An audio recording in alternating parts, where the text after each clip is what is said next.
വിസ്മയങ്ങളുടെ വിശ്വപൂരത്തിൽ ആചാരപ്പെരുമ നിറഞ്ഞതായിരുന്നു പാറമേക്കാവ് ഭഗവതിയുടെ പൂരം പുറപ്പാട്.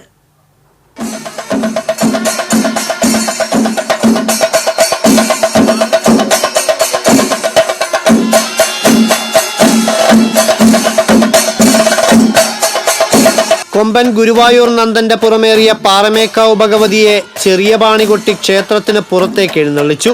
ഈ സമയം ക്ഷേത്ര ഗോപുരത്തിന് മുന്നിൽ അണിനിരന്ന 14 ഗജവീരന്മാർക്കൊപ്പം ഭഗവതിയുടെ കോലമേന്തിയ കൊമ്പൻ നന്ദൻ കൂടി അണിചേർന്നതോടെ തട്ടകക്കാരും പൂരപ്രേമികളും ആവേശത്തിലായി.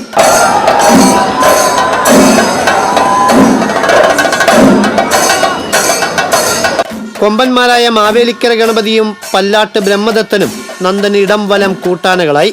തുടർന്ന് മേളക്കുലപതി കിഴക്കൂട്ടനിയന്മാരുടെ പ്രാമാണികത്വത്തിൽ അരങ്ങേറിയ ചെമ്പടമേളം പൂരനഗരിയെ നാദലഹരിയിലാഴ്ത്തി.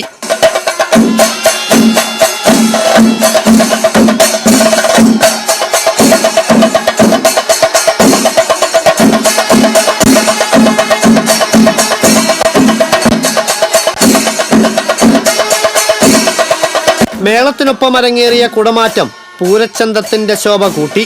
ആർത്തു വിളിച്ചാണ് ആസ്വാദകർ വർണ്ണങ്ങളുടെ ഈ കുട്ടിക്കുടമാറ്റത്തെ വരവേറ്റത്. ചെമ്പട കൊട്ടി കലാശിച്ച ശേഷം പാണ്ഡിമേളത്തിന്റെ അകമ്പടിയോടെ ഭഗവതി വടക്കുന്നാഥ ക്ഷേത്രത്തിലേക്ക് നീങ്ങി. വടക്കുന്നാഥന്റെ കിഴക്കേ ഗോപുരനട വഴിയാണ് പാറമേക്കാവ് ഭഗവതിയുടെ മൂലപ്രതിഷ്ഠയെന്ന് വിശ്വസിക്കുന്ന വടക്കുന്നാഥ ക്ഷേത്രത്തിലെ ഇലഞ്ഞിത്തറയിലേക്ക് ഭഗവതി എഴുന്നള്ളിയത്.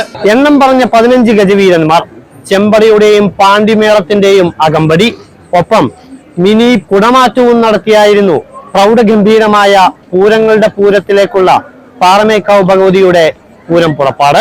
റഷീദ് എരുമപ്പെട്ടിക്കൊപ്പം അഭിജിത്ത് തലച്ചറ, ടീം TCV.